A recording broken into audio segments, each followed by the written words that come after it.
Radhe Radhe everyone, आप सभी का मेरे channel Shyama Shyam cute baby में बहुत बहुत स्वागत है।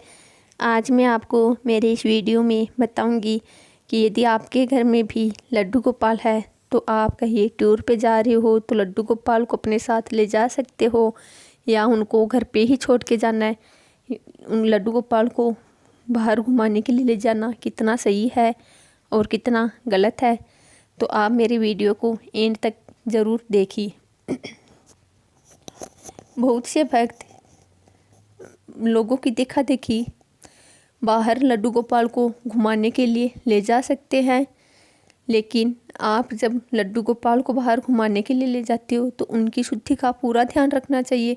लड्डू गोपाल के प्रति हमारे मन में एक पुत्रवत प्रेम होना चाहिए। जैसा हम अपने पुत्र से जितना प्रेम करते हैं उतना ही प्रेम हमें अपने बाल गोपाल लड्डू गोपाल से भी करना चाहिए।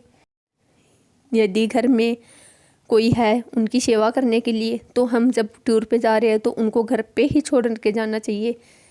और यदि घर पे कोई नहीं है, आप पूरी फैमिली टूर पे जा रहे हो तो आप अपने बाल गोपाल को पड़ोस में किसी को देकर जाएं ताकि वो उनकी सेवा कर सके। यदि आप कुछ ही घंटे 2 घंटे के लिए बाहर जा रहे हो तो आप उनके पास खाने पीने की सामग्री रख कर जाए और आकर आप उनकी देखभाल कर सकते हो।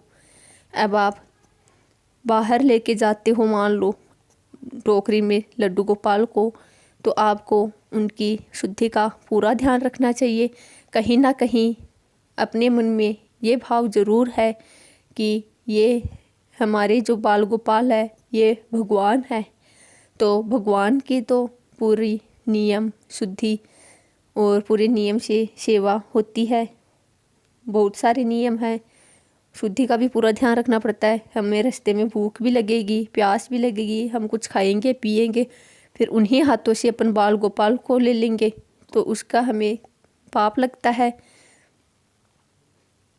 बहुत से भक्त क्या करते हैं, खाना खाते हैं उसी मेज पर अपने बाल गोपाल को भी बिठा लेते हैं और वहीं पे खाना खाते रहते हैं। वही जूठे हाथों से लड्डू गोपाल को हाथ में ले लेते हैं और फिर कहते हैं हमारे मन में तो उनके प्रति वो पुत्रवत भाव है, इस वजह से हम इनको ऐसे ले लेते हैं।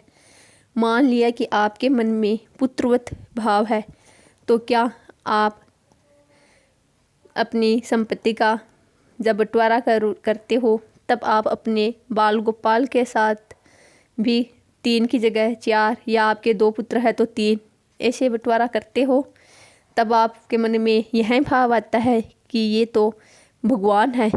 जब भगवान ही है तो आपको इतना तो ध्यान रखना चाहिए कि हम अपने बाल गोपाल को जूठे हाथ नहीं लगाए